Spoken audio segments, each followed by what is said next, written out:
오늘은 성탄을 앞에 놓고 우리가 4주 동안 대강절로 지켰습니다. 그 중에 오늘은 마지막 주일인데 여러분들에게 복려드릴 말씀 누가복음 4장 16절부터 20절 말씀을 가지고 오늘은 우리의 소망 예수 그리스도라고 하는 제목으로 함께 은혜를 나누려고 합니다.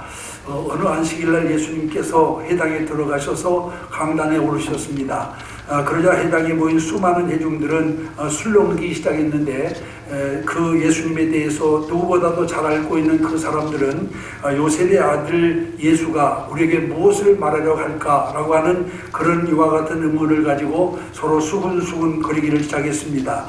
예수님은 모인 회중의 얼굴을 두루 살펴보시고 그들의 얼굴에 쓰여진 슬픔과 절망을 모두 다 읽으시고 난 다음에 자신의 사명을 생각하면서 말씀을 시작하셨습니다. 주의 성령이 내게 임하셨으니 이는 가난한 자에게 복음을 전하게 하시려고 내게 기름을 부으시고 나를 보내사 포로된 자에게 자유를, 눈먼 자에게 다시 보게 함을 전파하며 눌린 자를 자유케 하고 주의 은혜를 전파하게 하려 하심이라 하고 이와 같이 말씀을 전하셨습니다. 여러분, 오늘 우리들이 살고 있는 이 세상은 죄악으로 관용한 그와 같은 세상 속에 우리가 살고 있습니다. 근데 여러분, 우리가 살고 있는 세상뿐만 아니라 예수님 당시에도 이 세상은 죄악으로 편만하여 있었음을 우리가 분명히 알 수 있습니다. 그런데 그날 그 강단에 서 계신 예수님은 바로 이 세상의 소망이셨다라고 하는 것을 우리가 분명히 알 수가 있습니다. 여러분, 예수님께서 이 땅에 오시지 않았다라고 한번 가정해 보면 여러분, 과연 이 세상이 어떻게 되었을까요? 아마 어둠 속에 애와 집단 빠진 채 헤어날 길을 알지 못하고 많은 사람들이 방황하리라고 저는 생각합니다. 그러나 여러분, 주님께서 이 땅에 오심으로 말미암아서 우리에게 소망이 생겼고 또 뿐만 아니라 주님이 이 땅에 오심으로 말미암아서 우리에게는 이와 같은 영원한 생명을 얻는 복된 은혜가 생기게 되었다라고 하는 것을 우리가 분명히 알 수 있어요. 그렇기 때문에 여러분, 예수 그리스도가 이 땅에 오신 이와 같은 사건은 이 역사상 그 어떤 사건보다도 크고 놀라운 사건이라고 하는 것을 우리가 분명히 알 수 있습니다. 물론 여러분, 430년 동안 종살이하고 있던 이스라엘 백성들을 또한 애굽에서 나오게 하여 적과 꿀이 흐르는 가나안 땅으로 인도하기 위한 모세의 출애굽 사건도 여러분, 역사적으로 볼 때 참으로 큰 사건임에는 틀림이 없고, 또 여러분, 어렵게 40년 동안 광야에서 살다가 이제는 이스라엘 백성들이 끌고 요단강을 건너 젖과 꿀이 흐르는 가나안 땅에 들어간 여호수아 장군의 사건도 여러분 또한 놀라운 사건이면은 틀림이 없습니다만은, 그러나 그보다 더 큰 사건이 있다라고 한다면은 하나님께서 육신을 입고 이 땅에 오신 이와 같은 성탄이라고 할 수가 있습니다. 여러분, 예수님께서 이 땅에 오신 것만큼 이 세상에 더 큰 사건은 없습니다. 여러분, 하나님이 인간 되어 오셨기 때문에 여러분, 이것은 이 세상에 그 어떤 사건과 견줄 수 없는 참으로 큰 사건이요 놀라운 하나님의 은혜임을 우리가 분명히 알 수 있습니다. 그러면은 이제 예수 그리스도께서 세상에 오신 것이 우리 인류에게 어떤 의미를 가지는가라고 하는 걸 우리가 살펴보면 오늘 본문에 있는 말씀을 중심으로 우리가 몇 가지 생각할 수 있습니다. 첫째로 오늘 여기 성경에 있는 말씀을 통해서 우리가 살펴보면은 주님이 이 땅에 오신 사건은 절망 속에 있는 자에게 소망을 주시기 위해서 오신 사건이었다라고 하는 사실입니다. 여러분, 예수님이 세상에 오셨을 때 인간들은 아이와 같은 최악의 불안 속에 허덕이고 있었습니다.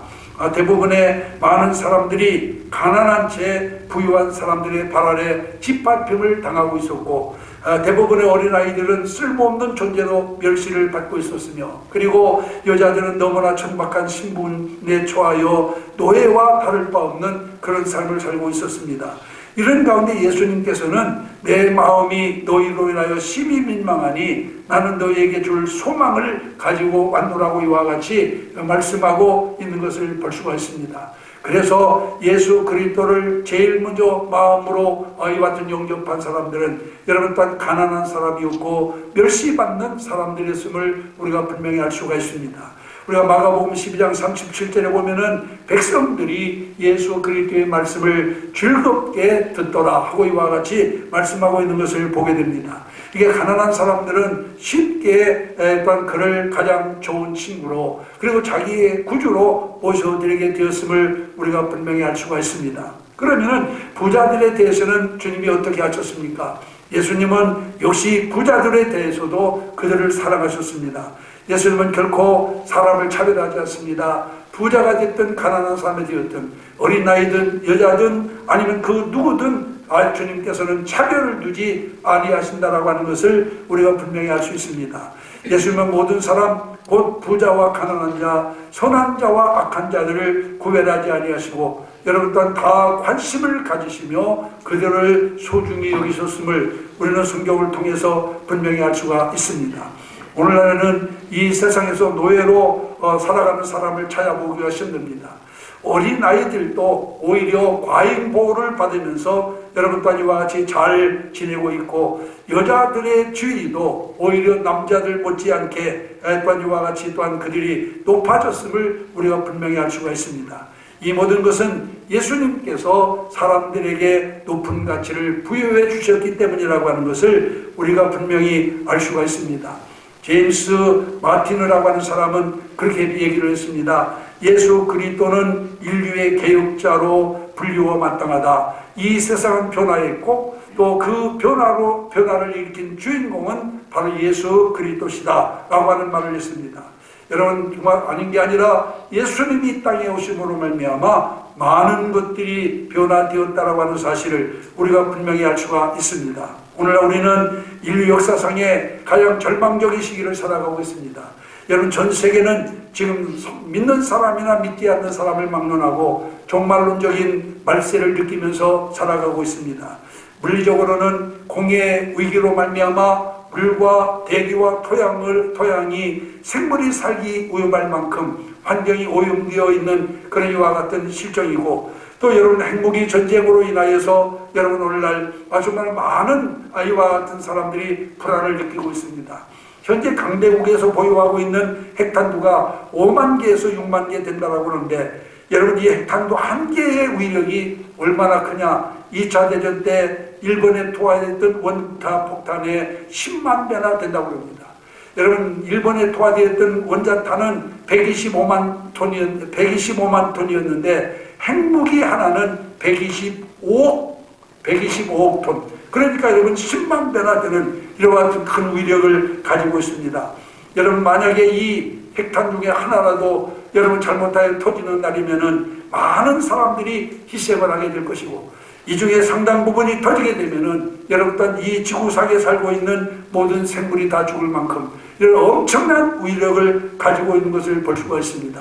이것을 만들어 놓고 있으니 여러분 어느 또한 우리가 생각해 보면은 참으로 불안하기 그지없습니다. 그런가 하면은 도덕적으로도 타락했습니다. 여러분 또한 대패풍조를 위시해서 인간의 비도덕화 현상은 가속화되고 한계의 수위를 넘어가고 있다라고 이렇게 얘기하고 있고 심리학적인 면에서도 정신분열증 환자들이 풍요지수와 문명지수에 비례해서 급증하고 있는 것을 볼 수가 있고요. 영적으로도 묵시적인 그런 현상들이 도처에서 일어나고 있습니다. 이런 여러분 물리적으로 도덕적 그리고 심리학적 그리고 영적인 이런 이와 같은 상태로 볼 때 세상은 암담하기 그지없는 정말로 절망적인 상황에 우리는 놓여 있습니다. 그러나 우리 성도들은 두려워할 필요가 없습니다. 오히려 우리 동료들에게는 소망이 있습니다. 왜냐하면 주님께서 우리에게 소망의 약속을 주셨기 때문입니다. 여러분 세상이 아무리 어둡고 캄캄하다 할지라도 예수 그리스도 안에 있는 사람에게는 밝은 희망이 있습니다. 예수께서 이 땅 위에서 삶에 관해서도 관심을 가지고 말씀하셨습니다마는 그러나 예수 하늘나라에서의 삶에 더 큰 관심을 가지셨고 육신의 질병에도 관심을 가지셨지만은 영혼의 제약에 휩쓸려 있는 이와 같은 우리의 삶에 더 큰 관심을 가지셨습니다. 그래서 주님은 이 세상 아이같이 모든 절망적일 수밖에 없는 상황에서 여러분 또한 우리에게 소망의 빛으로 이 땅에 오신 분이라고 하는 것을 우리가 기억을 해야 될 줄로 믿습니다. 그러므로 단지 우리는 예수를 믿되 관념적으로 막연하게 예수를 믿지 아니하고 정말 내 인생의 구주로 주인으로 주님을 영접해서 정말 우리 인생의 참된 희망과 소망을 가지고 살아가는 여러분들이 되시기를 주님의 이름으로 축원합니다. 그 다음에 두 번째로 예수님은 멸망받을 죄인을 구원해 주시려고 오셨다라고 말씀하고 있습니다. 여러분, 하나님께서 인간을 어떻게 창조하셨습니까? 창세기 1장에 있는 말씀해 보니까 하나님의 형상대로 하나님의 모양대로 인간을 창조하셨다라고 말씀하고 있습니다. 여러분, 하나님의 모양과 형상대로 우리를 창조하셨다고 하는 것은 하나님이 우리와 똑같은 모습을 갖고 있다라고 하는 말씀이 아니라 하나님의 생명을 우리에게도 주었다라고 하는 말씀인 줄로 믿습니다.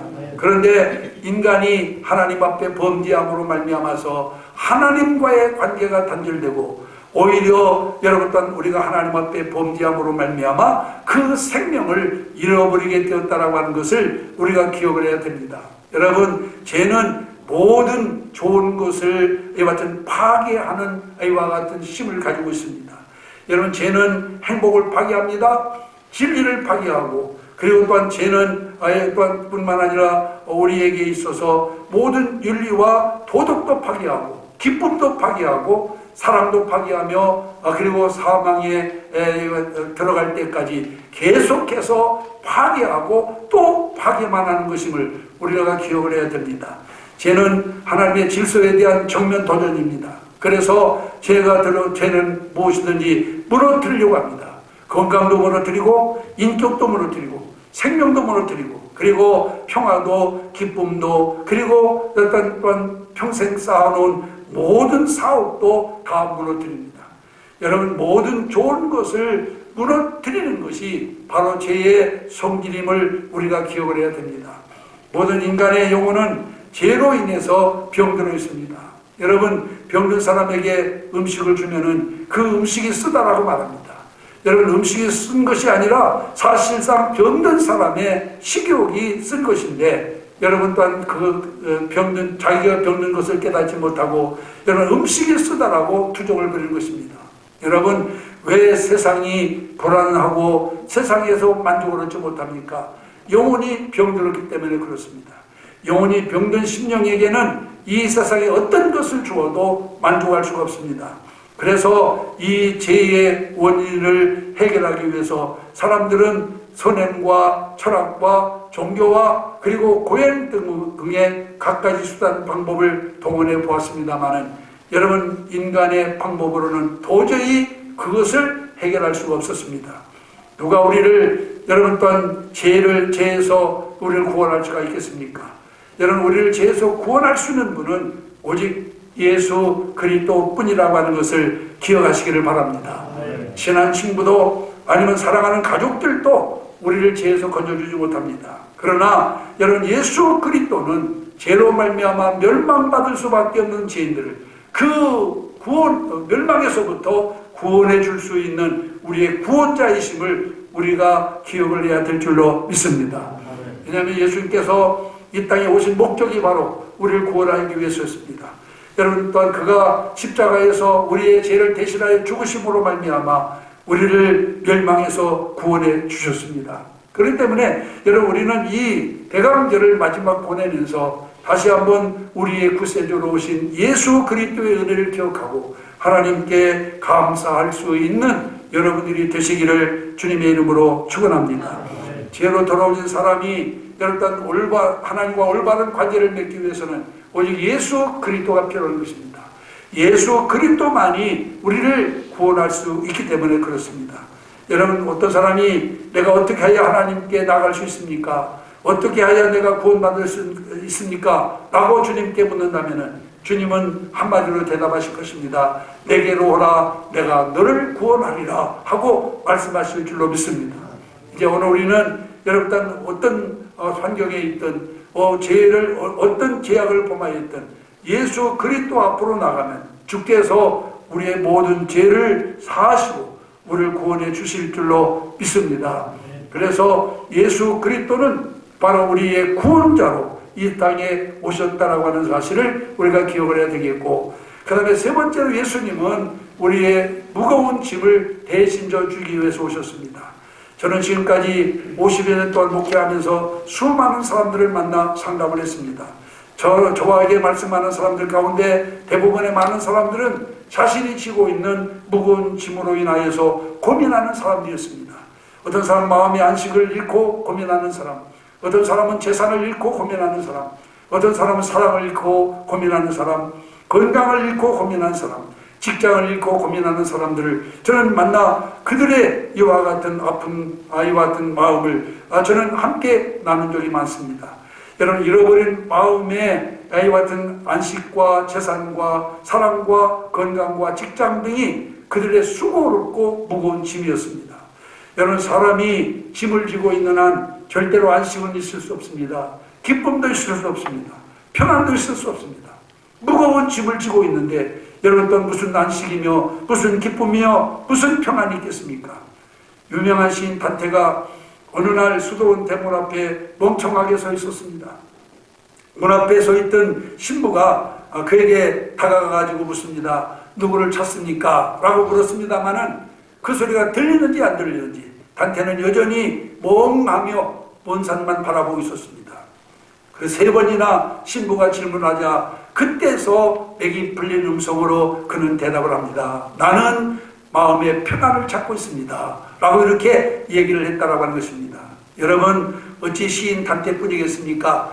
이 세상의 모든 사람들은 무거운 짐을 지고 염려와 근심 속에 살아갑니다. 여러분, 그러므로 수많은 종교가 또 수많은 철학자가 수많은 정치인들이 인간의 고통을 덜어주겠다라고 나섰습니다마는 그들은 자신의 고통도 해결하지 못한 채 모두 다 사라져버렸습니다. 그러면 우리의 무거운 짐을 누가 해결해 줄 수 있을까요? 여러분, 마태복음 11장 28절에 보면 주님께서 말씀합니다. 수고하고 무거운 짐진 자들아 다 내게로 오라. 내가 너희를 편히 쉬게 하리라. 할렐루야. 네. 오늘 여러분 이 말씀을 자세히 묵상하시기를 바랍니다. 수고하고 무거운 짐진 자들아 다 내게로 오라. 내가 너희를 편히 쉬게 하리라. 여러분, 역사상 누가 이런 말씀을 한 사람이 있습니까? 유명한 공자님도 이 말을 못했습니다. 석가님도 좋은 말씀 많이 했지만은 이런 말씀을 못했습니다. 자신들도 번민과 번뇌로 인하여 고민하던 사람들이기 때문에 여러분 또한 수고하고 무거운 짐진 자를 어떻게 편안하게 해줄 수가 있었겠습니까? 여러분, 이 말씀은 누구만 할 수 있습니까? 살아계신 하나님만 할 수 있는 말씀입니다. 예수 그리스도만이 할 수 있는 말씀이에요. 수고하고 무거운 짐진 자들아 다 내게로 오라. 내가 너를 편히 쉬게 하시겠다고 주님 말씀하셨습니다. 주님은 우리의 무거운 짐을 대신 져주기 위해서 이 땅에 오셨습니다. 그는 우리의 무거운 멍에를 벗기시고 위로와 평안과 치료와 건강을 약속하고 계신 걸 주십니다. 여러분, 그러면은 주님께서 우리의 어떤 짐을 져주십니까? 우리가 시편 68편 22절에는 말씀해 보니까 바산의 짐을 져주신다라고 말씀하고 있어요. 여러분, 바산이 뭐예요? 이 바산은 피압박지로서 주권을 빼앗긴 땅을 말합니다. 다시 말하면은 잃어버린 땅을 말하는 거예요. 여러분, 우리의 잃어버린 것을 주님께서 다시 찾아주시겠다라고 하는 말씀인 줄로 믿습니다. 우리는 많은 것을 잃어버리고 살아갑니다. 에덴도 잃어버렸습니다. 재산도 잃어버렸습니다. 사랑도 잃어버리고 건강도 잃어버리고 마음의 평안도 잃어버리고 웃음도 잃었습니다. 우리 주님은 건강도 사랑도 평안도 웃음도 다 빼앗긴 불쌍한 인간들에게 빛으로 오셔서 다시 이 모든 것을 되찾아 주시겠다라고 말씀하고 있는 것을 기억하시기를 바랍니다. 그러니까 주님은 우리의 소망입니다. 주님이 내 잃어버린 건강도 찾아주시고 주님이 내 잃어버린 아이와 같은 웃음도 찾아주시고 내 잃어버린 평안도 찾아주시고 기쁨도 행복도 다시 찾아주신다라고 말씀하고 있어요. 오늘 본문에도 보면은 주님은 포로된 자에게 자유를, 눈먼 자에게 다시 보게 함을, 눌린 자를 자유롭게 하시겠다라고 이와 같이 여기 말씀하고 있는 것을 볼 수가 있습니다. 이제는 주님은 바로 바산의 짐을 지고 있는 우리들, 많은 것을 잃어버리고 수고롭고 무거운 멍에를 지고 있는 우리들에게 여러분 다시 그 땅을 회복하게 하여 우리에게 큰 복을 주시겠다라고 약속하고 있음을 기억하시기를 바랍니다. 그러므로 내 짐을 대신 져주기 위해서 오신 주님을 여러분의 인생의 주인으로 모시고 살아가시기를 주님의 이름으로 축원합니다. 그 다음에는 환난의 짐을 져주신다라고 말씀하고 있습니다. 여러분, 환난이 뭡니까? 심히 괴로운 삶을 말합니다. 어느 누구라도 환난이 없는 자는 없습니다. 그러나 주님은 환난의 짐을 대신 져 주시겠다라고 말씀하고 있어요. 내가 겪고 있는 모든 환난을 주님께서 대신 져 주시겠다. 그리고 우리에게 여러 참된 평안을 주시겠다라고 이와 같이 말씀하고 있음을 기억하시기를 바랍니다. 여러분, 예수님께서 무태 계실 때 예수님의 제자들만 갈릴리 호수를 건너가고 있었습니다. 근데 한가운데서 큰 풍랑을 만났어요. 거의 그들이 정말 어떤 배가 전복될 위기에 이르게 되었을 때 예수님께서 물 위를 걸어서 제자들이 고통받고 있는 그 현장에 나타나셨습니다. 그러면서 제자들에게 말씀합니다. 내니 안심하라 하면서 그들을 안심시켰습니다. 그리고 정말 어떤 풍랑을 잔잔케 해주시고 그리고 그들과 함께 하심으로 말미암아서 그들에게 참된 평안을 주었습니다. 여러분, 세상은 바로 이와 같이 광풍노도하는 이 정말 어떠한 제자들이 타고 있는 이와 같은 배와 같고 그리고 또 하나는 호수와 같습니다. 그런 세상에 저와 여러분들이 살아가고 있습니다. 이런 이와 같은 정말로 파도가 넘실거리는 이 악한 세상에서 우리가 어떻게 평안한 마음을 가지고 살 수 있느냐. 여러분, 우리의 모든 환난의 짐을 대신 져주시는 주님을 모시면 우리는 그런 가운데서도 참된 평안을 누리게 되는 것을 믿으시기를 바랍니다. 아멘. 그러므로 이 사랑하는 우리 모든 성도들이 이 대강절을 마지막 보내면서 정말 이 땅에 오신 예수 그리스도를 우리의 구주로 영접하여 모든 파산의 짐과 환난의 짐을 주님께 맡기고 참된 평안을 누리는 여러분들이 되시기를 주님의 이름으로 축원합니다. 세상은 절대로 평안하지 않습니다. 여러분, 우리가 이 땅에 살면서 평안하고 안전하고 행복한 삶만 추구합니다마는 여러분, 주님 밖에서는 이러한 평안과 안전과 그리고 행복을 찾을 수가 없습니다. 오직 주님 안에만이 행복과 평안과 안전이 있음을 우리가 기억하고 예수 그리스도를 우리의 구주로 모시는 이런 교환 시간이 되시기를 주님의 이름으로 축원합니다. 오늘 아침 2부 예배 참여하신 사랑하는 성도 여러분, 제 밤은 깊어가며 계시록적 현상이 도처에서 일어나고 있습니다. 여러분, 암담한 시대에 우리의 소망이 무엇입니까? 이 시대에 우리의 소망이 물질입니까? 물질도 여러분 세상이 망하는데 물질이라고 가만히 있겠어요? 아니면 권세인가요? 여러분, 이 세상에서 우리의 소망이 무엇이에요? 우리가 이걸 분명히 알아야 됩니다. 여러분, 이 세상에서 우리의 유일한 소망은 오로지 예수 그리스도뿐이라고 하는 것을 기억하시기를 바랍니다. 아멘. 주님만 우리의 소망이에요. 그 밖에 모든 것들은 여러분 또한 다 세상이 망할 때 다 함께 망해버리죠. 그리스 신화 가운데 판도라의 상자라고 하는 이야기가 있죠. 그 지상 최초의 여자였던 판도라는 절대로 열어보면 안 된다라고 하는 어떤 상자 하나를 가지고 있었어요. 근데 여러분, 사람이 뭘 하지 말라 그러면 더 하고 싶고 보지 말라 그러면 더 보고 싶은 것이 사람의 심리 아니에요? 근데 판도라도 역시 신이 그에게 상자 하나를 주면서 이건 절대로 열어보면 안 된다. 그러니까 그 속에 무엇이 들었는지 호기심이 발동해가지고 그것을 열어보고 싶은 마음이 자꾸 생기는 거예요. 그러나 신이 열어보지 말라고 그랬으니까 할 수만 있는 대로 열어보지 않으려고 그랬는데 견디다 끝까지 인내하지 못하고 결국에는 그 판도라 상자를 열어보고야 말았습니다. 그랬더니 그 판도라 상자에서 뭐가 나왔어요? 가난이 나오고 질병이 나오고 싸움과 그리고 기근과 죽음과 질투와 분노와 배신, 이런 것들이 막 쏟아져 나와가지고 그리고 온 세상에 퍼져버렸어요.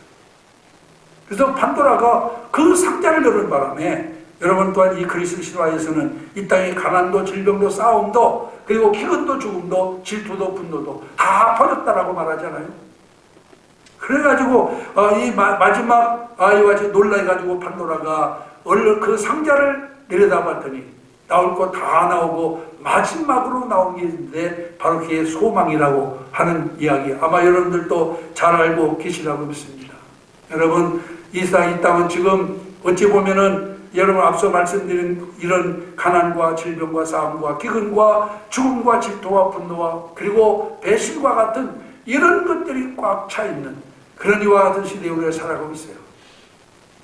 그러나 유일하게 예수 그리스도는 우리의 소망으로 이 땅에 오셨다라고 하는 것을 기억하시기를 바랍니다. 그래서 예수 그리스도가 아니면은 이런 것들을 우리가 극복하고 여러분 우리가 복된 삶을 살아가지를 못하는 거죠. 우리가 정말로 이와 같은 이 땅에서 행복한 삶을 살아가려면은 정말 이 땅에서 참된 참된 아이와 같은 안전된 삶을 살기 위해서는, 그리고 마음의 평안을 누리기 위해서는 예수 그리스도를 우리가 모셔야 된다라고 하는 것을 우리가 기억을 해야 될 줄로 믿습니다.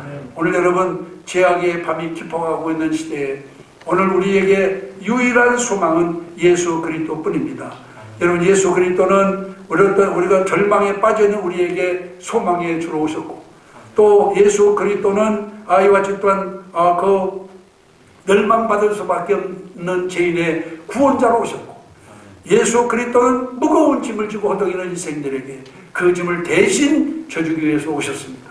이제는 이 예수 그리스도를 이번 성탄을 통해서 다시 한번 내 인생의 주인으로, 내 가정의 주인으로, 내 사업의 주인으로 모셔서 정말 하나님의 주시는 참된 평안과 기쁨을 누리는 우리 모든 성도들이 되시기를 주님의 이름으로 축원합니다. 기도하겠습니다. 이 시간 다 같이 우리 합심해서 동성으로 하나님 앞에 잠시 동안 함께 기도하겠습니다.